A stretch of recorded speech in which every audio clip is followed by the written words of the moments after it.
Hello my dear students magnetic effect of current का आज last lecture होने जा रहा है माय डियर।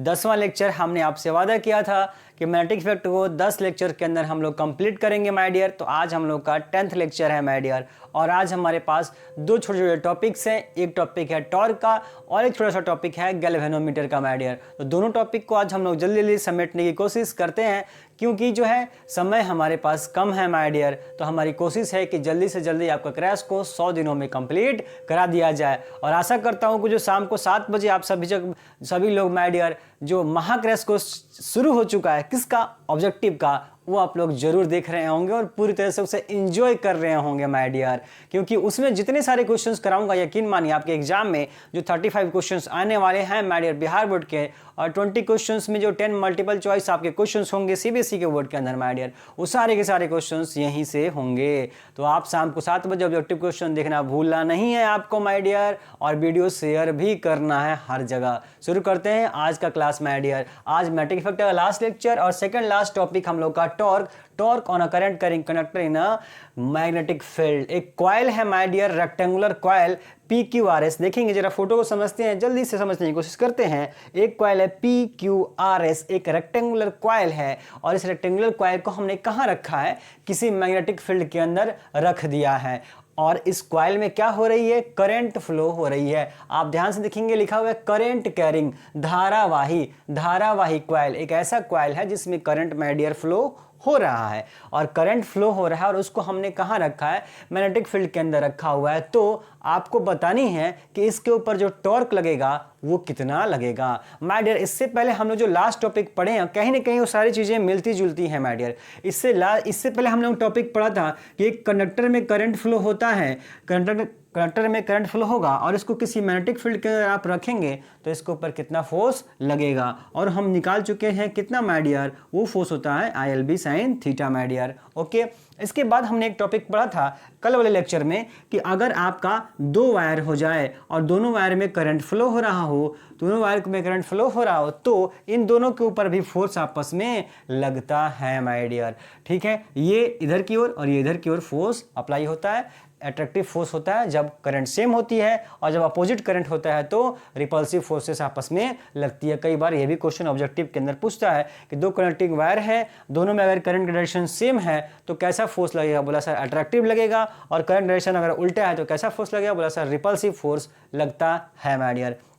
खैर ये सब टॉपिक हम लोग पहले माय डियर कल पर पढ़ चुके हैं। आज हम लोग पढ़ते हैं टॉर्क, कि इस पर टॉर्क कितना लगेगा। तो आप सभी को पता है माय डियर टॉर्क क्या करता है, टॉर्क क्या करता है बताइए, टॉर्क क्या करता है। टॉर्क माय डियर किसी भी बॉडी पे जब लगता है तो उस बॉडी को रोटेट करवाता है माय डियर। क्या करता है, रोटेट करवाता है, लेकिन उसका रोटेशनल जो एक्सिस होता है वो चेंज नहीं होता है। यानी किसी बॉडी के ऊपर सिंपल टॉर्क लग रहा है तो वो टॉर्क लग करके सिर्फ किसी पॉइंट ऑफ एक्सिस के अबाउट उसको जस्ट रोटेट करवाता है माय डियर। उसमें ट्रांसलेटरी मोशन नहीं होगा, वो बॉडी जो है आगे एक लिनियर मोशन में मूव नहीं करेगा, रैखिक गति नहीं करेगी वस्तु। कैसी गति करेगी, वृत्तीय गति है, घूर्णन गति कह लीजिए, हिंदी में घूर्णन गति करेगी, घूमेगी, एक जगह पे घूमती रहेगी। कब, जब वस्तु के ऊपर क्या लगेगा माय डियर, टॉर्क लगेगा। टॉर्क को हिंदी में क्या बोलते हैं, बलाघूर्ण। हिंदी मैं रखता हूं, उनको कहीं से कोई दिक्कत न हो माय डियर।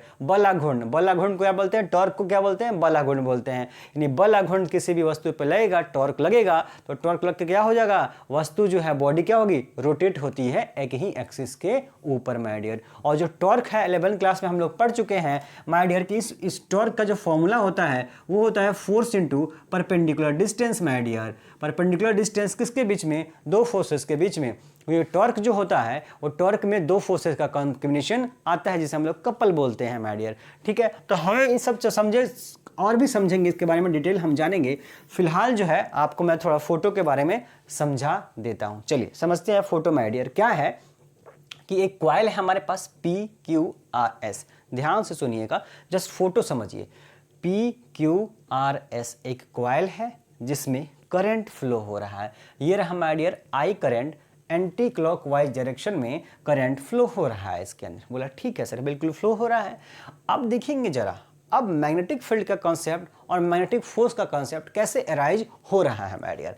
अब जरा देखेंगे, अगर आप देखेंगे माय डियर तो इसमें इस वायर में PQ जो है, अगर आप इस लूप को, इस कॉइल को 4 तार मान लीजिए, 4 वायर मान लीजिए कि सर एक वायर ये है, एक वायर ये है, एक वायर ये है, एक वायर, यानी इस कॉइल को 4 हिस्सों में आप तोड़ लीजिए। तो अगर हमारा एक सिंपल अगर मान लें, हम ये कह दें कि PQ हमारा एक वायर है माय डियर, और इसमें करंट कहाँ फ्लो हो रहा है, बोला नीचे की ओर सर फ्लो हो रहा है, क्योंकि एंटी क्लॉकवाइज है तो इसमें नीचे की ओर फ्लो हो रहा है। तो बोला सर अगर इसमें करंट नीचे की ओर फ्लो हो रहा है तो इसकी वजह से यहाँ पे मैग्नेटिक फील्ड बताइए, क्योंकि आप इन दोनों को फिलहाल भूल जाइए, PS और QR, इन दोनों को नीचे और ऊपर वाले को भूल जाइए माय डियर। तो आप क्या देख रहे हैं कि ये दोनों वायर हैं और एक दूसरे के पैरेलल हैं माय डियर। आ रहा है बात समझ में? अगर इन दोनों को आप भूल जाइए ऊपर नीचे, केवल इन दोनों साइड्स को आप देखेंगे तो एक दूसरे के पैरेलल हैं, और एक दूसरे के पैरेलल 2 वायर और दोनों वायर में करंट फ्लो हो रहा हो, ये केस हमने लास्ट वाला टॉपिक माय डियर पढ़ चुके हैं। जो बच्चे नहीं देखे हैं, डिस्क्रिप्शन में उस वीडियो का लिंक भी है, और लास्ट लेक्चर जो 9th लेक्चर है वो भी जाकर के आप देख सकते हैं माय डियर। देख सकते हैं क्या? देखना ही है माय डियर आपको, तभी जो है बेस्ट से बेस्ट आपका रिजल्ट आएगा माय डियर। PQ में करंट नीचे की ओर फ्लो हो रहा है, तो बोला सर अगर मैग्नेटिक फील्ड यहाँ पे बतानी है तो आप क्या करेंगे, अपना अंगूठा नीचे रखेंगे, करंट का डायरेक्शन, करंट हमारा नीचे है, बाकी उंगली कहाँ होगी, हमारी पॉइंट की ओर। तो पॉइंट हम यहाँ सेलेक्ट करेंगे, इसके करंट की वजह से पॉइंट हम यहाँ लेंगे और इसके करंट की वजह से पॉइंट हम यहाँ लेंगे, क्योंकि ये जो मैग्नेटिक फील्ड जनरेट करेगा, ये मैग्नेटिक फील्ड इसके ऊपर फोर्स लगाता है और इसका मैग्नेटिक फील्ड इसके ऊपर फोर्स लगाता है। अपना मैग्नेटिक फील्ड अपने ऊपर फोर्स नहीं लगा रहा है, किसी और का मैग्नेटिक फील्ड मेरे ऊपर फोर्स लगाएगा, मेरा मैग्नेटिक फील्ड किसी और के ऊपर फोर्स लगाता है माय डियर। इसलिए हम लोग इसकी वजह से मैग्नेटिक फील्ड यहाँ लेंगे और इसकी वजह से मैग्नेटिक फील्ड यहाँ लेंगे माय डियर। तो करंट यहाँ है, करंट डायरेक्शन में हाथ नीचे, अंगूठा नीचे, बाकी उंगली कहाँ पे, पॉइंट की ओर। अगर यहाँ पे पॉइंट है तो पॉइंट की ओर। तो पाम कहाँ है, बोला सर पाम बाहर है, पाम बाहर है, इसका मतलब पाम बाहर है, तो मैग्नेटिक फील्ड क्या हो जाएगा यहाँ पे, बाहर की ओर। ये रहा मैग्नेटिक फील्ड बाहर की ओर। बोला सर बाहर की ओर तो ड्रॉ नहीं कर सकते, इसलिए हमने इधर की ओर दिखा दिया है। बोला बिल्कुल सर दिखा दिया, कोई दिक्कत नहीं है, ये बाहर की ओर है, बस हम ये समझेंगे। बोला चलिए, अब अगर इसमें करंट फ्लो हो रहा है सर ऊपर की ओर, ऊपर की ओर, तो हम अपना अंगूठा कहाँ रखेंगे, बोला सर ऊपर रखेंगे। अब बाकी उंगली कहाँ होनी चाहिए, इधर की ओर। पाम हमारा कहाँ आएगा, बोला सर पाम बाहर आएगा, यानी यहाँ पे भी मैग्नेटिक फील्ड कहाँ होगा, बाहर। यहाँ पे मैग्नेटिक फील्ड कहाँ होगा, बाहर।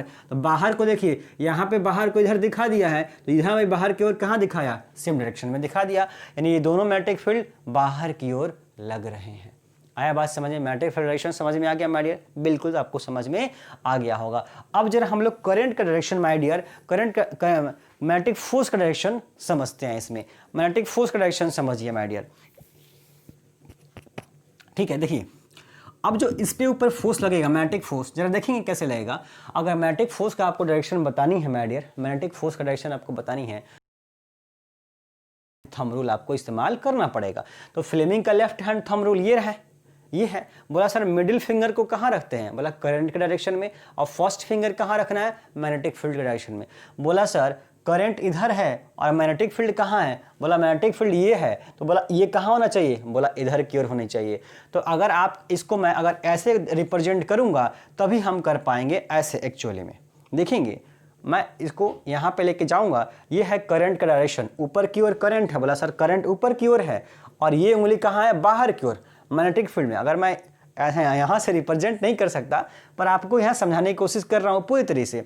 ये करंट ऊपर की ओर, करंट ऊपर की ओर, मैग्नेटिक फील्ड बाहर की ओर, तो हमारा अंगूठा कहाँ है, बोला सर अंगूठा लेफ्ट साइड में है, राइट साइड में है, तो मैग्नेटिक फोर्स कहाँ होगा, बोला राइट साइड में। ये रहा सर मैग्नेटिक फील्ड, इसके ऊपर जो लगा वो राइट साइड में मैग्नेटिक फोर्स लग चुका है। अब जरा इस पे देखते हैं माय डियर, करंट कहाँ है, बोला नीचे की ओर, तो हमारा जो आपका मिडिल फिंगर है वो करंट के डायरेक्शन में होना चाहिए। ये रहा करंट के डायरेक्शन में।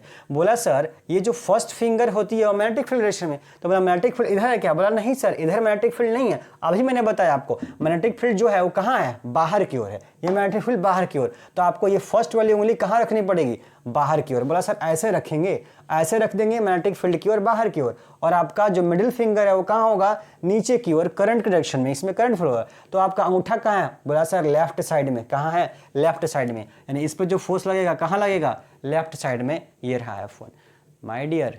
शानदार तरीके से आप सभी लोग समझ चुके होंगे मैग्नेटिक फील्ड का डायरेक्शन कैसे मैंने लिया और मैग्नेटिक फोर्स का डायरेक्शन कैसे लिया। अब जो ये वाली लाइन है QR और PS, ये क्या होता है थोड़ी देर में इस पर चर्चा करेंगे। इनके बारे में हमने देख लिया।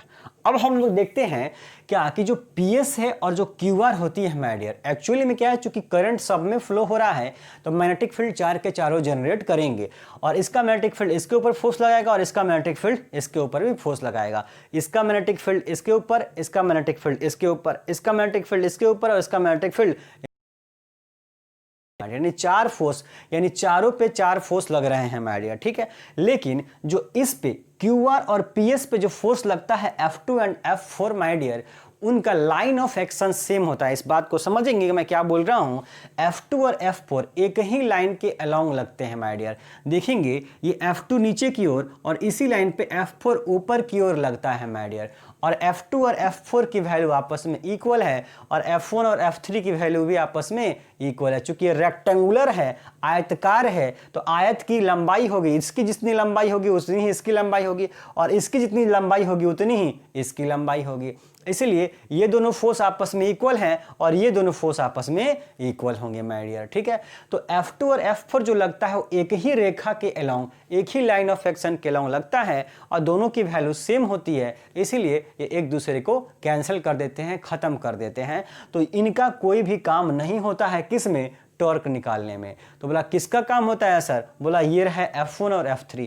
तो F1 और F3 जो होता है माय डियर, उनका लाइन ऑफ एक्शन सेम नहीं होता है, वो अलग अलग लाइन ऑफ एक्शन होता है माय डियर। अगर मैं आपको फिटर फोटो आप बना लिए होंगे, फोटो वीडियो पॉज करके अच्छे से फोटो माय डियर अपनी कॉपी में ड्रॉ करेंगे, तो इसका लाइन ऑफ एक्शन कहीं यहाँ पे है और इसका लाइन ऑफ एक्शन कहीं यहाँ पे है माय डियर। तो ये अलग अलग लाइन ऑफ एक्शन है, अलग अलग रेखा के अलोंग माय डियर ये क्या हो रहा है, लग रहा है, अलग अलग रेखा के अलोंग लग रहा है। दोनों की वैल्यू आपस में इक्वल है लेकिन अलग अलग जगह पे लग रहा है और उनकी लाइन ऑफ एक्शन जो है कि किस रेखा के अलोंग लग रहे हैं वो भी क्या है, अलग अलग है। इसीलिए ये दोनों मिल जाएंगे, कपल बना लेंगे, बल युग्म बना लेंगे और यही बल युग्म कपल क्या करते हैं, इस कॉइल को रोटेट करते हैं। अगर मैं समझाने की कोशिश जस्ट आपको करूं तो आप ऐसे समझ कि जो F3 है वो इसके ऊपर फोर्स इधर की ओर और F1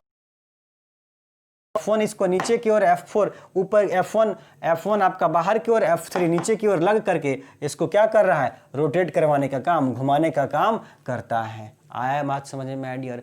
टॉर्क का कंसेप्ट ही यही है। टॉर्क कब आएगा, जब दो फोर्सेस आएंगे और दोनों फोर्सेस आपस में इक्वल होंगी और अपोजिट होंगी, इक्वल होंगी और अपोजिट होंगी। दो फोर्स आपस में इक्वल होगा, दो बल आपस में बराबर होगा और विपरीत दिशा में लग रहा होगा, तब दोनों फोर्स मिल करके एक कपल बनाएगा। कपल का मतलब दो फोर्सेस का कॉम्बिनेशन, और ये दोनों फोर्स मिल करके क्या करेंगे, उस वस्तु को घुमाने का काम, रोटेट करवाने का काम करते हैं। इसी को हम लोग टॉर्क बोलते हैं। आया बात समझ में माय डियर, बिल्कुल आ चुका है आपको।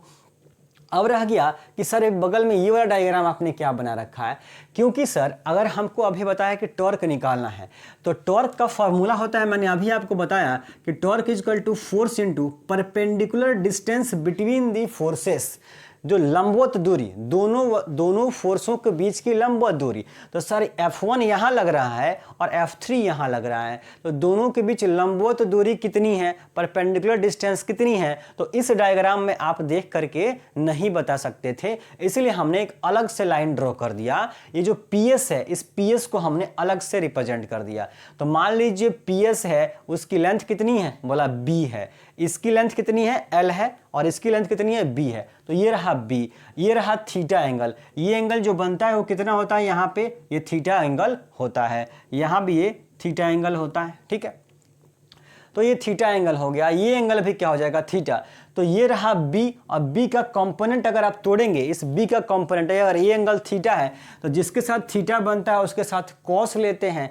तो माय डियर B इसके साथ देखेंगे थीटा, ये जो B है, ये जो PS है, PS ये इसके साथ थीटा बना रहा है, ये थीटा बना रहा है, तो जिसके साथ थीटा बनता है उसके साथ कॉस हो जाता है। इसका मतलब यहाँ से यहाँ तक ये क्या हो जाएगा, ये बी कॉस थीटा हो जाएगा। और जिधर बी कॉस थीटा होता है, ये बी कॉस थीटा हुआ, और इसके परपेंडिकुलर कौन है, बोला ये है, तो बी कॉस थीटा के जो परपेंडिकुलर होगा उधर क्या होगा, बी साइन थीटा। कॉस के परपेंडिकुलर साइन हो जाता है, तो ये बी कॉस थीटा के परपेंडिकुलर बी साइन थीटा हो जाएगा। तो हमारा फोर्स F1 जो है, F1 को अगर मैं यहाँ पे लिख दूँ, इस F1 को यहाँ पे इस लाइन के अलॉन्ग यहाँ रिप्रेजेंट कर दूँ, और F3 को यहाँ रिप्रेजेंट कर दूँ, तो देखिए वही काम हमने किया है। इस F1 को P पर रिप्रेजेंट कर दिया है और F3 को S पे रिप्रेजेंट कर दिया है। आया बात समझ में माय डियर? तो आप इस फोटो से भी देख सकते हैं कि F1 और F3 उल्टा डायरेक्शन में है, अपोजिट में लग रहे हैं। तो इन दोनों फोर्सेस के बीच में, F1 और F3 के बीच में जो परपेंडिकुलर डिस्टेंस क्या होगी, ये होगी। देखिए ये F1 यहाँ है और F3 यहाँ है, तो इनके बीच की परपेंडिकुलर डिस्टेंस यही तो होगी, यह होगी परपेंडिकुलर डिस्टेंस, और परपेंडिकुलर डिस्टेंस ये कितनी हो जाएगी, B sine theta. My dear, आया बात समझ में? इस पूरी फोटो का कहानी समझा दिया मैंने, आपको समझा दिया। और फटाफट से 5-7 मिनट के अंदर हम लोग इसे लिख लेते हैं, कंप्लीट कर लेते हैं माय डियर। जल्दी जल्दी लिखिए।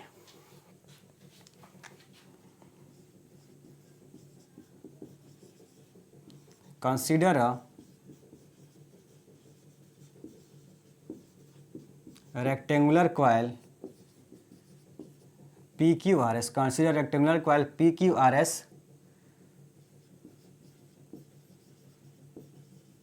suspended in कहाँ, एक मैग्नेटिक फील्ड मान लीजिए, suspended in magnetic field B, Hindi में लिख लीजिए, माना कि आयताकार कॉइल PQRS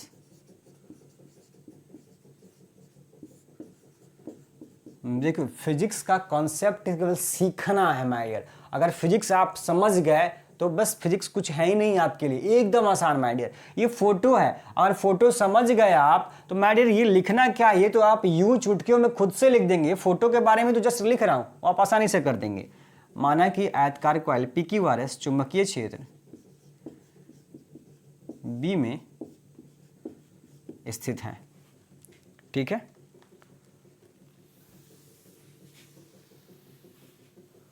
वीडियो पॉज करके माय डियर लिख लीजिएगा, मैं हट गया हूं, ठीक है। समय कम है तो मैं इसे मिटा रहा हूं, आप वीडियो पॉज करके आराम से लिख लीजिएगा। मान लिया, अभी बताया मैंने, इस PQ और SR को मान लेते हैं इक्वल, PQ और SR को क्या मान लेते हैं, L मानते हैं, और ये ऊपर वाला और नीचे वाला को आपस में इस PS और B मान लेते हैं, ठीक है। फिर लिखिए let F1 F3 F1 F2 F3 and F4 are forces acted on arm. कौन कौन आर्म, बोला PQ, QR, RS and SP respectively. माना कि F1 F2 F3 F4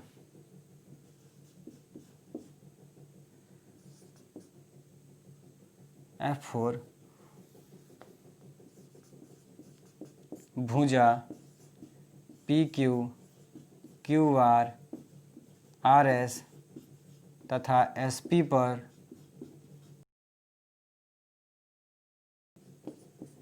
क्या है माय डियर, बल है। मान लिया फोटो में जो कुछ है सब मान रहा हूँ, F1 F2 F3 इन चारों फोर्स कहाँ लग रहा है, इन चारों साइड्स पे लग रहा है, ठीक है। फटाफट से वीडियो पॉज कीजिए और लिखिए, ये इंग्लिश और इस इंग्लिश का हिंदी नीचे में लिखा हुआ है, मैं मिटा रहा हूँ, आप लिख लेंगे। मैं हट गया हूँ, आप वीडियो पॉज कर लीजिएगा माय डियर, मैं हर वक्त बोलता रहता हूँ। बोला सर लिख लिए, अब इसमें लिख लेंगे because F2 and F4 are equal and opposite, so it cancel out to each other. चूँकि F2 तथा F4 आपस में बराबर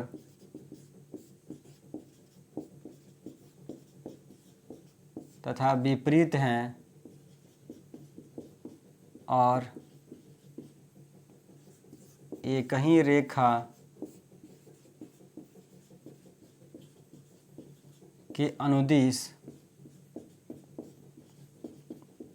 लगते हैं, अतः ये एक दूसरे को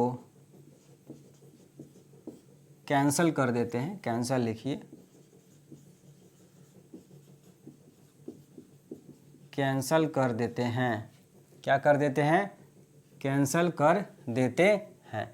मैं बोलते वक्त लिखते वक्त बोलता भी रहता हूँ ताकि आप शब्द समझ पाएंगे। कई सारे शब्द होती हैं हिंदी में जिससे आप शायद हो सकता है लिखने में दिक्कत हो, इसलिए मैं बोलता रहता हूँ ताकि जो है आप आसानी से माय डियर देख सकें, आसानी से लिख सकें।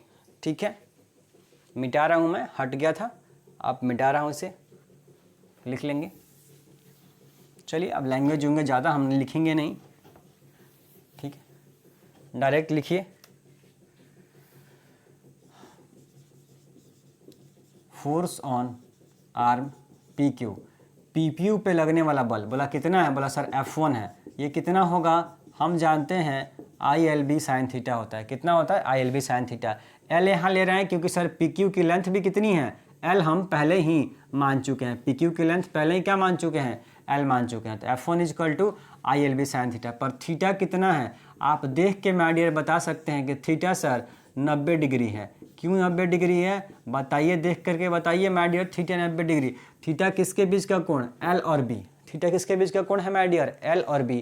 ये रहा सर मैग्नेटिक फील्ड, यहाँ भी और यहाँ भी, दोनों ही जगह मैग्नेटिक फील्ड बाहर है सर, बाहर है, इसके बाहर है। तो ये हमारी लाइन ये रही PQ और SR हमारी लाइन ये रही। तो दोनों लाइंस के परपेंडिकुलर ही तो मैग्नेटिक फील्ड है माय डियर, बाहर की ओर। यहाँ भी बाहर की ओर और यहाँ भी बाहर की ओर। मैंने आपको डायरेक्शन रिप्रेजेंट कर दिया था थोड़ी देर पहले।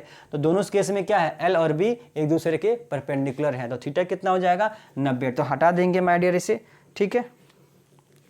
इसी प्रकार नेक्स्ट लाइन में लिख लीजिए, फोर्स ऑन आर्म। कौन सा आर्म? SR। बोला SR पे फोर्स कितना मान रहे हैं? बोला सर F3 मान रहे हैं। वो भी क्या होगा? वो भी सर ILB साइन थीटा हो जाएगा। और F3 इजकल टू फिर से हम लिख लेंगे ILB, क्योंकि यहाँ भी सर थीटा क्या हो जाएगा? 90 डिग्री। यहाँ भी थीटा क्या हो जाएगा? 90 डिग्री। फटाफट नोट कीजिए माय डियर, फटाफट नोट कीजिए, नोट्स बनाइए माय डियर, नोट्स बनाना जरूरी है। एक कंडक्टर है, ये कंडक्टर है, इसमें करंट फ्लो हो रहा है, इसमें करंट फ्लो हो रहा है। तो करंट करिंग कंडक्टर पे कितना फोर्स लगता है? ILB sine theta. Current carrying conductor पे कितना फोर्स लगता है? ILB sine theta. लिख लेंगे माय डियर, मिटा रहा हूं।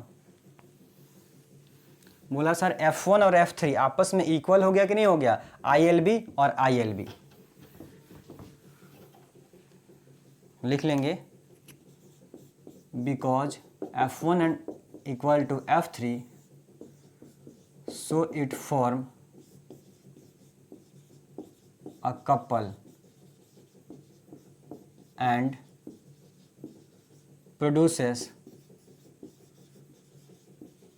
torque on the coil। Hindi में लिख लीजिए, हिंदी में इसका हिंदी लिख लीजिए, चूंकि F1 बराबर F3, अतः ये दोनों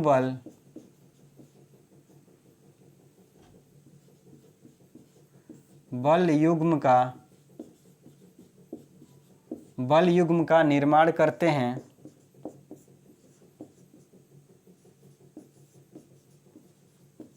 जिसके कारण कॉइल पर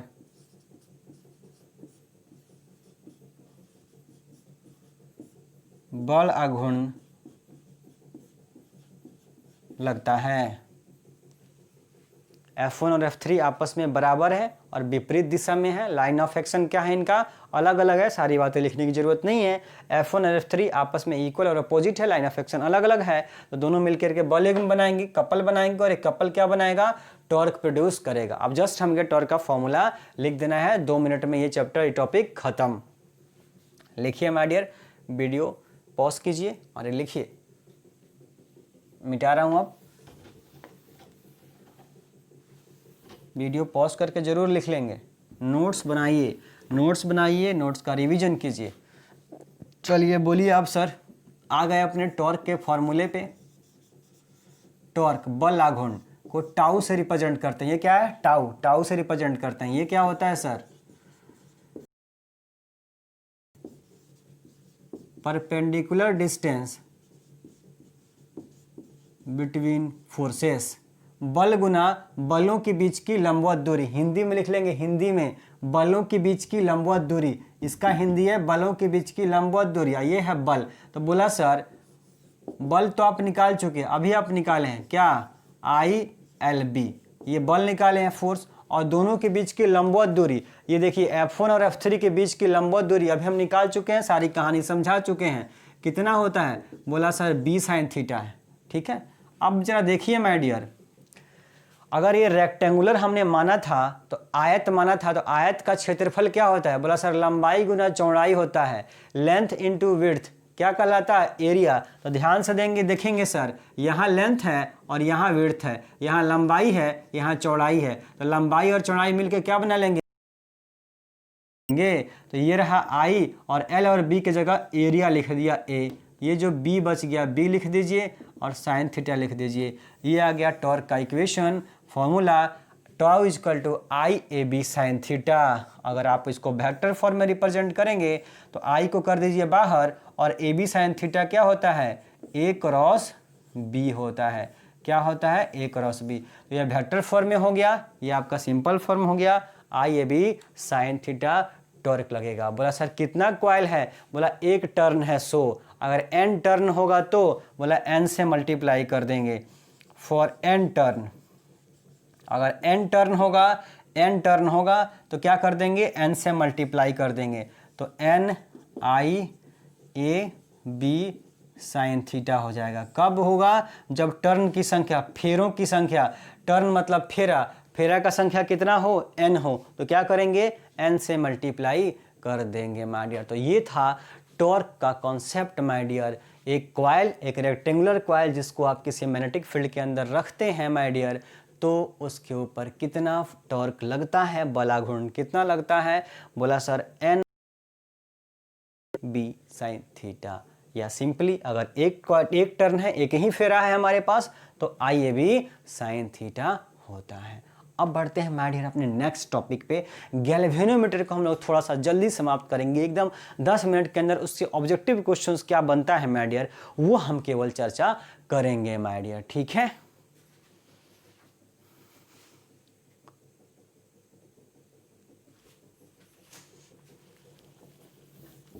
नेक्स्ट टॉपिक पे चलते हैं माय डियर। हम लोग का नेक्स्ट टॉपिक क्या है, गैल्वेनोमीटर। नेक्स्ट टॉपिक गैल्वेनोमीटर पढ़ेंगे। तो गैल्वेनोमीटर देखिए है बहुत लंबा चौड़ा टॉपिक, गैल्वेनोमीटर आपका बहुत बड़ा टॉपिक है माय डियर, और इतना बड़ा टॉपिक कवर करना थोड़ा सा मुश्किल है क्योंकि हमारे पास समय कम है। तो ऑब्जेक्टिव क्वेश्चंस के व्यू से हमारा गैल्वेनोमीटर से क्या क्वेश्चंस आ सकता है माय डियर, हम लोग जरा उसके ऊपर चर्चा करते हैं और थोड़ा सा समझ लेते हैं गैल्वेनोमीटर के बारे में। मतलब ऐसा है कि गैल्वेनोमीटर का कंस्ट्रक्शन, प्रिंसिपल, वर्किंग वगैरह सारे लिखवाने लग जाए तो 1-1.5-2 लेक्चर हमारा इसी पे चला जाएगा माय डियर। तो आप इस बात का ध्यान रखेंगे। देखिए गैल्वेनोमीटर क्या होता है, आप सभी को पता होगा गैल्वेनोमीटर क्या होता है माय डियर। ये देखेंगे क्या है, कुछ इस तरह के साथ गैल्वेनोमीटर होता है, ठीक। ये देखिए कुछ इस तरीके के साथ होता है। यहाँ नीचे में एक स्प्रिंग लगा होता है,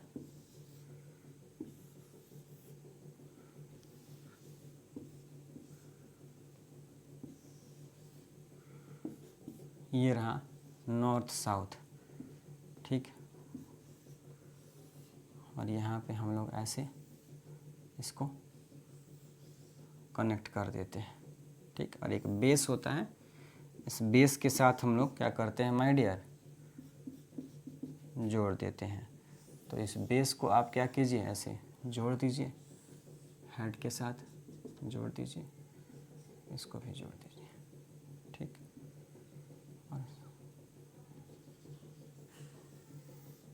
ये कुछ इस गैल्वेनोमीटर का होता है, और बाहर से देखने से छोड़ना होगा, ये अंदर का कंस्ट्रक्शन होता है, हम लोग अंदर की चीज़ें ड्रॉ करते हैं माय डियर। ये है आपका गैल्वेनोमीटर, ये है चुंबक नॉर्थ साउथ पोल, और इस चुंबक के बीच में ये आपका मान लीजिए क्या है, PQRS एक फ्रेम है, एक कॉइल है, और इस कॉइल के ऊपर क्या होता है, बहुत सारा वायर जो है लपेट के रखते हैं, इसके ऊपर बहुत सारा वायर क्या होता है, लपेटा होता है, ठीक।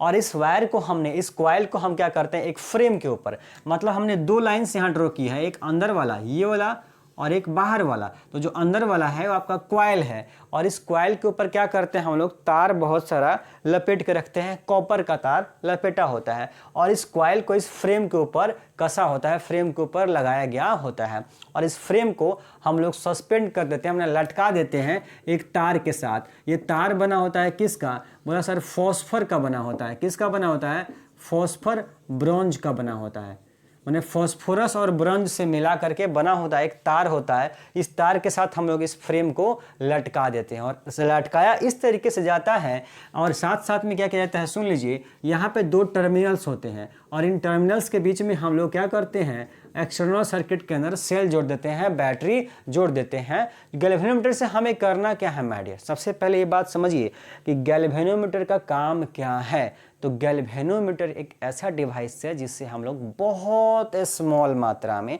Small amount of current measurement कर सकते हैं माय डियर, के मतलब 0.001 एम्पियर तक का करंट हम लोग बहुत आसानी से गैल्वेनोमीटर से कर सकते हैं मेजरमेंट माय डियर। यानी ये बहुत स्मॉल करंट हो गया, 1 एम्पियर का 1000वां हिस्सा अगर उतना भी करंट फ्लो हो रहा है सर्किट में, तो गैल्वेनोमीटर बता देगा कि सर इसमें करंट फ्लो हो रहा है। आपके घर में भी कई बार ऐसा होता है कि करंट इतनी कम आती है, इतनी कम वोल्टेज होती है घर में कि आपका मोबाइल तक चार्ज नहीं होता है, पर फ्लो हो रहा है, करंट आता है घरों में।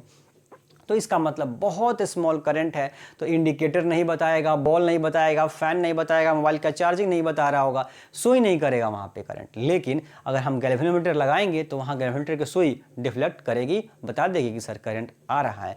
तो गैल्वेनोमीटर हमारा क्या है, एक डिवाइस है जिसका इस्तेमाल हम लोग क्या करते हैं, स्मॉल करंट के मेजरमेंट में करते हैं। बहुत कम धारा अगर हमें पता करनी है तब भी हम इससे बता देंगे, ज़्यादा धारा बताई है तो बता ही देगा, लेकिन कम से कम भी धारा, कम से कम करंट होगा तब भी हम इसका इस्तेमाल करके पता कर सकते हैं। इसके अलावा एक डिवाइस होती है एमीटर माय डियर।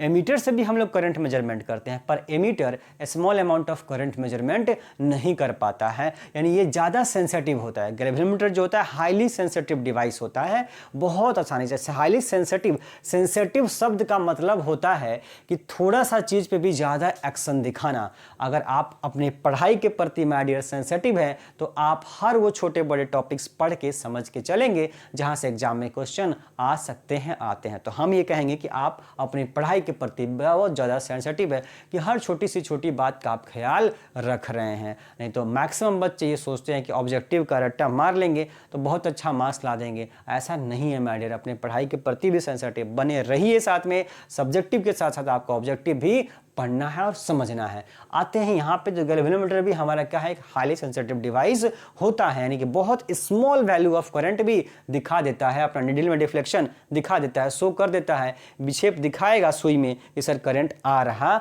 है। ये होता है हमारा moving coil galvanometer my dear, ठीक है। ये एक यहाँ पे मिरर लगा होता है जो रीडिंग टेस्ट करता है। देखिए होता क्या है, कि जैसे आप इसमें करंट फ्लो करेंगे, जैसे इसमें करंट फ्लो करेंगे वैसे सर अभी अभी जस्ट लास्ट टॉपिक हमने पढ़ा कि जैसे ये रेक्टेंगुलर कॉइल दिख रहा है आपको, रेक्टेंगुलर कॉइल दिख रहा है, और रेक्टेंगुलर कॉइल में जैसे आप करंट फ्लो करवाएंगे माय डियर, और उसको आपने एक मैग्नेटिक फील्ड के अंदर कॉइल को रखा ही हुआ है, वैसे क्या लगना शुरू हो जाएगा माय डियर, टॉर्क लगना शुरू हो जाएगा। और जैसे इसके ऊपर टॉर्क लगेगा, टॉर्क क्या करेगा, इसको रोटेट करवाएगा, घुमाएगा, और टॉर्क जैसे इसको घुमाएगा तो जो आपका ये जो फॉस्फर ब्रोंज का रस्सी लगा हुआ है, रॉड लगा हुआ है, ये क्या होगा, इसमें ऐंठन डेवलप होगा, ऐंठन आएगी, इसमें ट्विस्टिंग होगा, ये ट्विस्ट करेगा, ये घूमेगा, क्योंकि इसी के ऊपर आपने फ्रेम को लटका दिया है, तो इसमें तो करंट फ्लो हो रहा है, तो ये टॉर्क लगेगा तो ये घूमेगा, जब ये घूमेगा तो जिससे आप लटका के रखे हैं उसमें भी ऐंठन आएगी, ट्विस्टिंग आएगी। बस उसी ट्विस्टिंग का, उसी ऐंठन का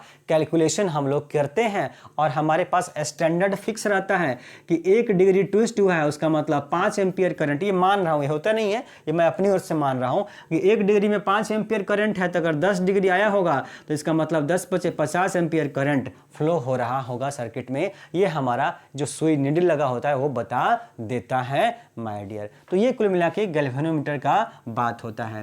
तो ये फोटो है, ड्रॉ करने की जरूरत है नहीं, आपके पास अगर कोई बुक होगी तो उससे भी ड्रॉ कर सकते हैं। हालांकि अगर आप रैंडमली रफ ड्रॉ करना चाहते हैं तो यहाँ से ड्रॉ कर सकते हैं। ये आपका स्प्रिंग होता है, साथ में ये कोर होता है माय डियर, ठीक है। ये कुल मिला के हमारा है, ये टॉर्जन हेड होता है, ये टॉर्जन हेड होता है जिससे हमने इसको लटका रखा होता है माय डियर। ये टर्मिनल्स होते हैं, यहाँ पे एक टर्मिनल होता है और यहाँ पे एक टर्मिनल होता है।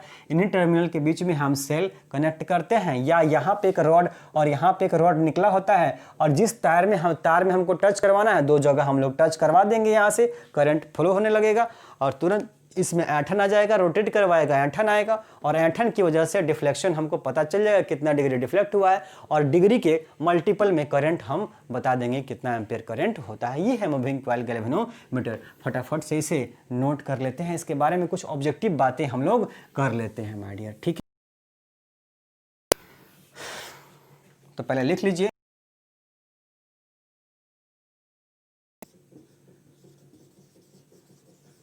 वेनोमीटर, ये हमारा हेडिंग था जिसको मैंने आपको पहले रिप्रेजेंट नहीं किया था, गैल्वेनोमीटर, ठीक है my dear,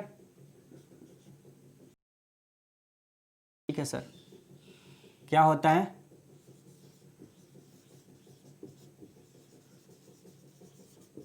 galvanometer is an electrical device which is used to measure very small amount of current।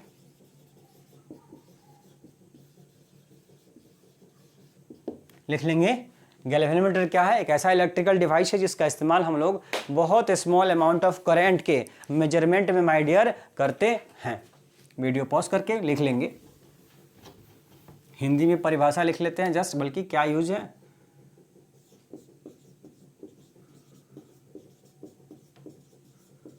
Galvanometer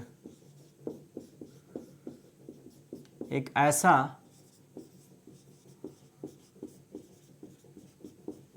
विद्युत यंत्र है जिसका उपयोग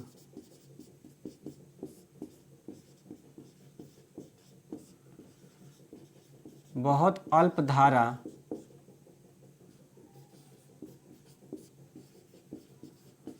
ज्ञात करने के लिए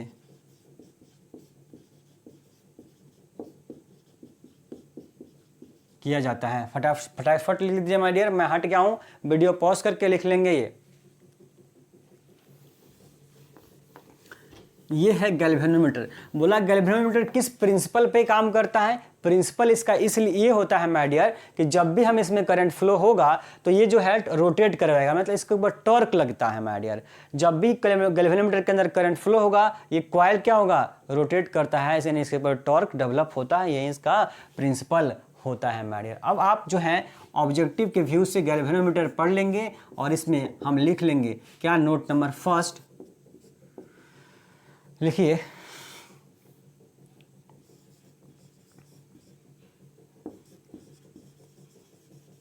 galvanometer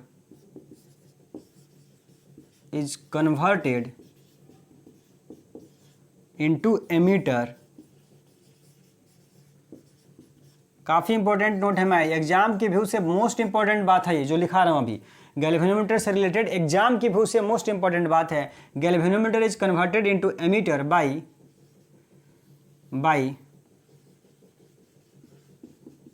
bye connecting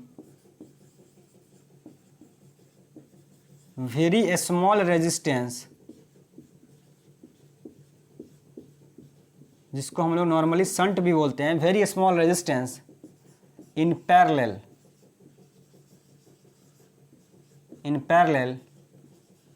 with galvanometer। फटाफट नोट करेंगे माय डियर, ये हट गया हूं, नोट कर लीजिएगा। हिंदी में लिख देता हूं।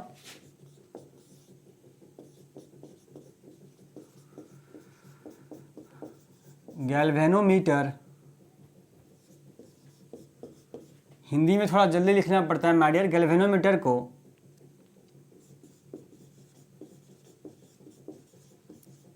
एमीटर में बदलने के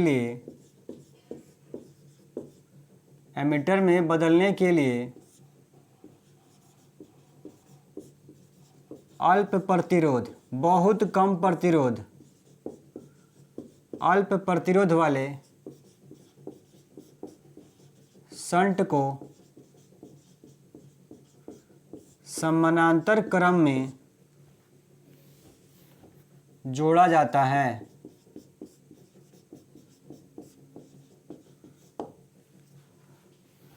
एमीटर में बदलने के लिए पैरेलल में जोड़ देते हैं। Note number 2 my dear, for converting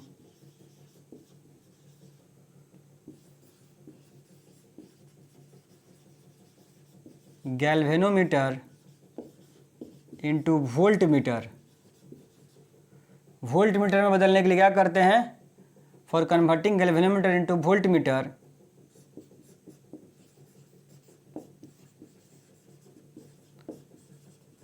high resistance is connected in series. श्रेणी क्रम में क्या करते हैं? उच्च प्रतिरोध को जोड़ देते हैं। किसके लिए? बोला सर वोल्ट मीटर में बदलने के लिए। 2 नंबर का हिंदी लिख लेंगे माय डियर।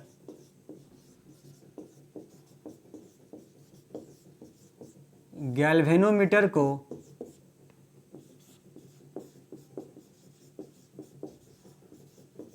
वोल्ट मीटर में बदलने के लिए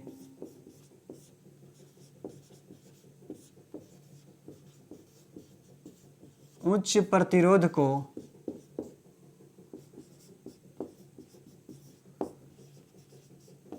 श्रेणी क्रम में जोड़ा जाता है।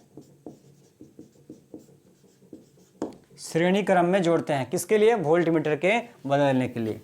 एक गैल्वेनोमीटर को माय डियर हम लोग एक गैल्वेनोमीटर को एमीटर में बदल सकते हैं, एक गैल्वेनोमीटर को वोल्ट मीटर में बदल सकते हैं। तो गैल्वेनोमीटर को अगर एमीटर में बदलना है तो आप क्या कीजिए, बहुत स्मॉल अमाउंट ऑफ रेजिस्टेंस को क्या कीजिए, कम प्रतिरोध वाले को पैरेलल में जोड़िए। एमीटर के लिए पैरेलल में और वोल्ट मीटर के लिए क्या कीजिए, सीरीज में जोड़िए। पर सीरीज में जोड़ते वक्त आपको ध्यान रखना है कि जो प्रतिरोध का मान है, जो रेजिस्टेंस का मान है, वो क्या हो, बहुत ज़्यादा होना चाहिए माय डियर। और पैरेलल में जोड़ते वक्त बहुत कम होना चाहिए, श्रेणी क्रम में जोड़ते वक्त बहुत ज़्यादा होना चाहिए। तो वोल्ट मीटर के केस में प्रतिरोध का मान ज़्यादा और आपको एमीटर के केस में प्रतिरोध का मान बहुत कम होना चाहिए गैल्वेनोमीटर के कन्वर्जन के लिए माय डियर। तो ये ऑब्जेक्टिव क्वेश्चंस इससे रिलेटेड मूविंग कॉइल गैल्वेनोमीटर से जो था वो मैंने बता दिया। फोटो डायग्राम बना करके मैंने इसका वर्किंग समझा दिया, कैसे काम करता है, कैसे इसकी कहानी होती है, वो सारी बात बता दिया माय डियर। तो ये था हमारा मैग्नेटिक इफेक्ट ऑफ करंट, पूरी तरह से समाप्त हो चुका है फुल सिलेबस के साथ।